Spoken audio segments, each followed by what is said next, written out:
Assalamualaikum warahmatullahi wabarakatuh. Bersama saya Pak Nur Sabdi SPD, Guru Bidang Studi Geografi SMA Islam Anijam Medan.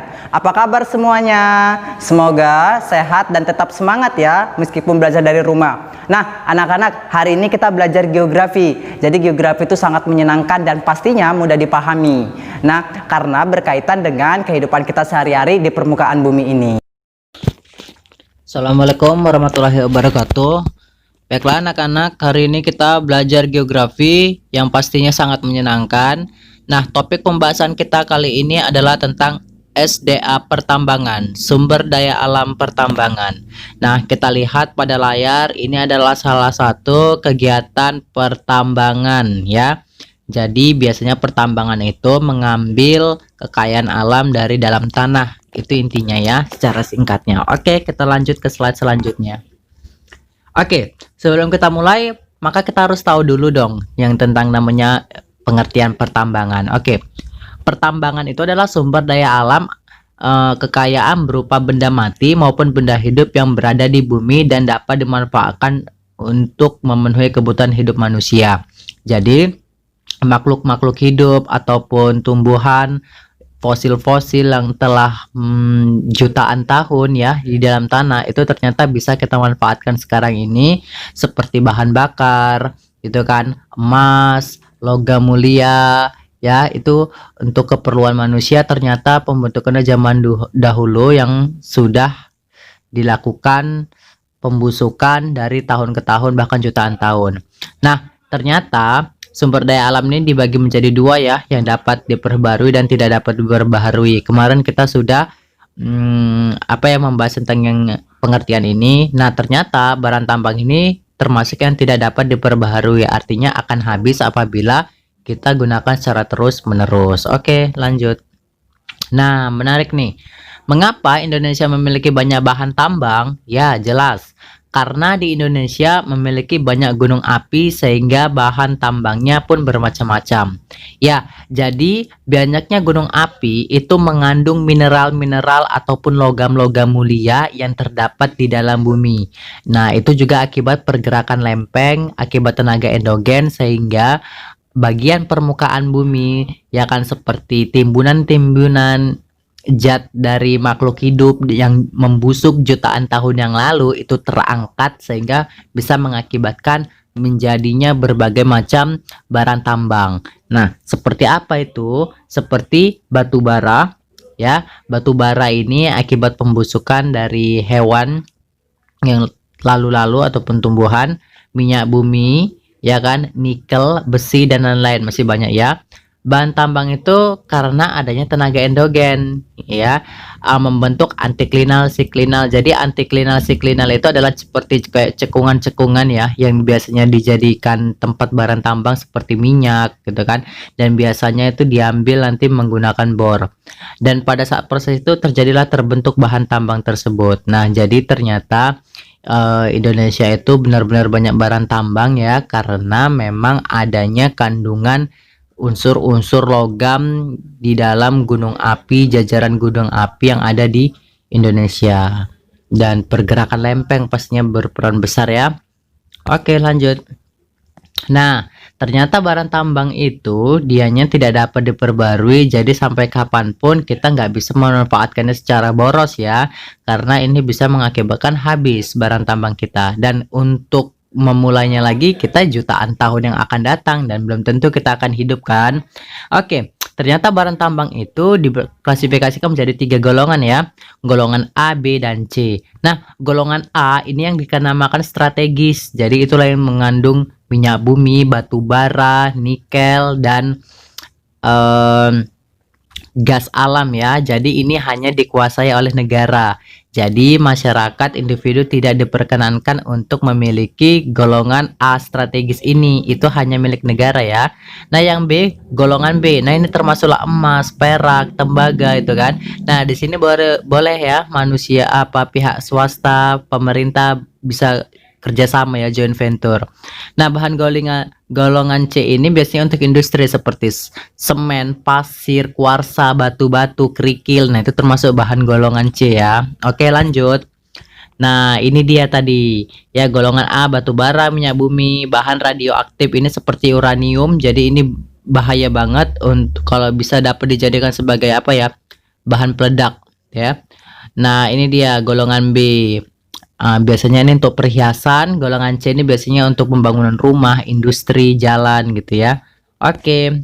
Nah, ternyata berdasarkan sifatnya ada nih barang tambang yang bersifat padat, cair dan gas. Nah, ini diakibatkan oleh proses pembentukannya ya. Nah, jadi kalau padat itu nanti bisa menjadi batu bara, bauksit dan tembaga dan nikel. Nah, itu tergantung nanti bakteri-bakterinya ya kalau dalam belajar biologi. Kalau yang cair nanti seperti minyak bumi.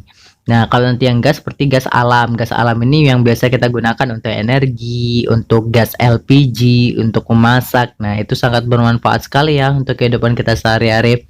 Luar biasa, apalagi Indonesia loh memiliki barang tambang yang sangat-sangat kaya sekali yang tidak dimiliki oleh negara lain.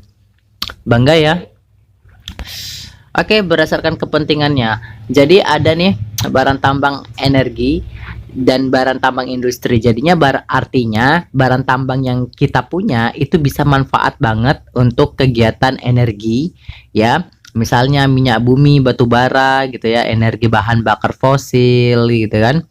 Nah, baru ada juga barang tambang industri. Jadi kegiatan kayak kegiatan industri gitu kan, jadi seperti tembaga, emas, kaolin, marmer, bahan-bahan apa ya, properti seperti itu. Jadi kalau pamannya anak-anak jalan-jalan ke mall melihat lantai yang indah, dindingnya juga cantik, kaca-kacanya juga, nah itu biasanya terbuat dari barang tambang untuk kegiatan industri gitu ya. Nah, penambangan itu ada 3 ya, nanti penambangan terbuka, tambang bawah tanah dan tambang bawah air.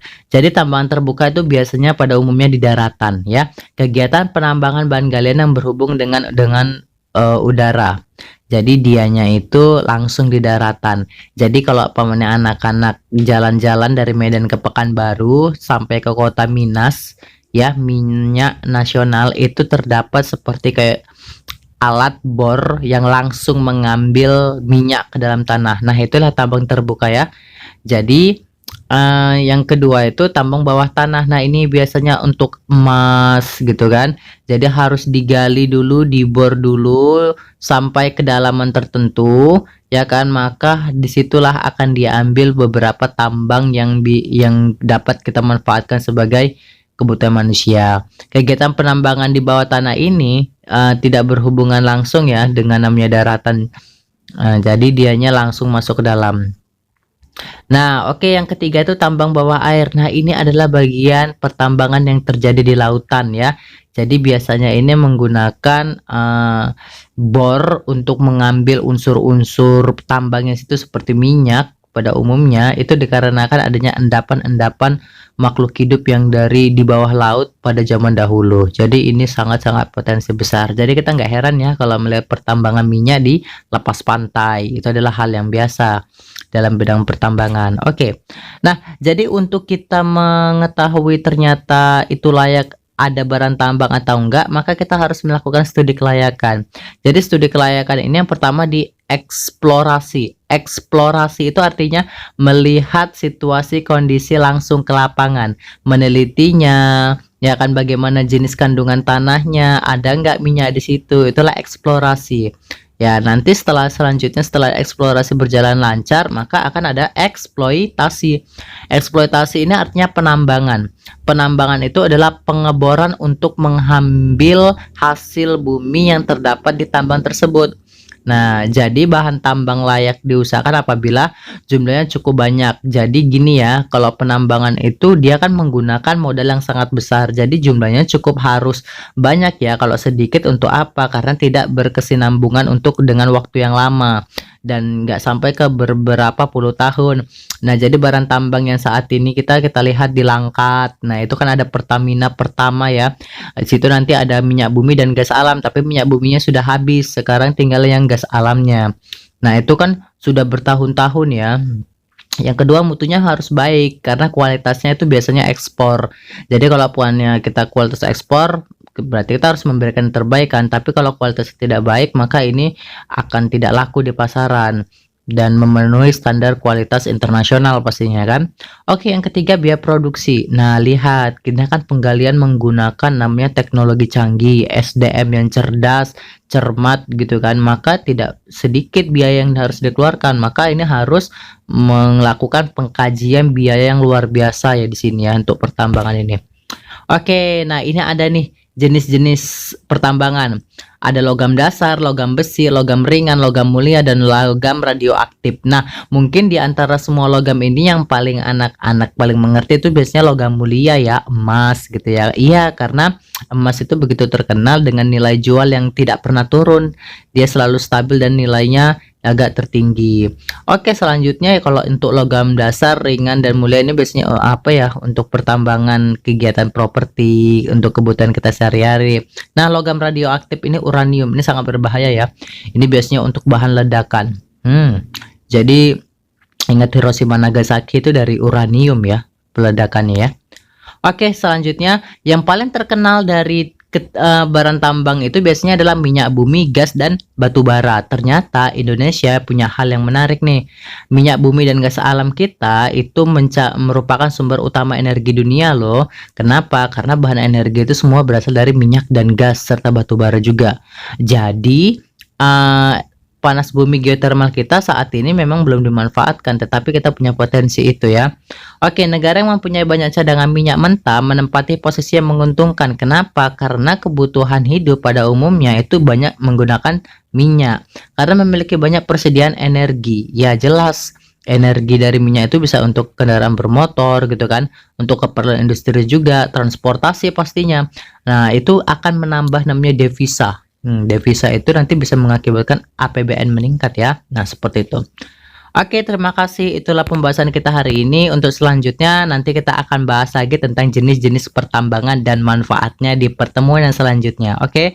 Wassalamualaikum warahmatullahi wabarakatuh. Sekianlah pembelajaran kita hari ini. Sampai jumpa di video pembelajaran selanjutnya. Jangan lupa untuk like, comment, and share. SMA Islam Anijam, unggul, cerdas, islami. Assalamualaikum warahmatullahi wabarakatuh.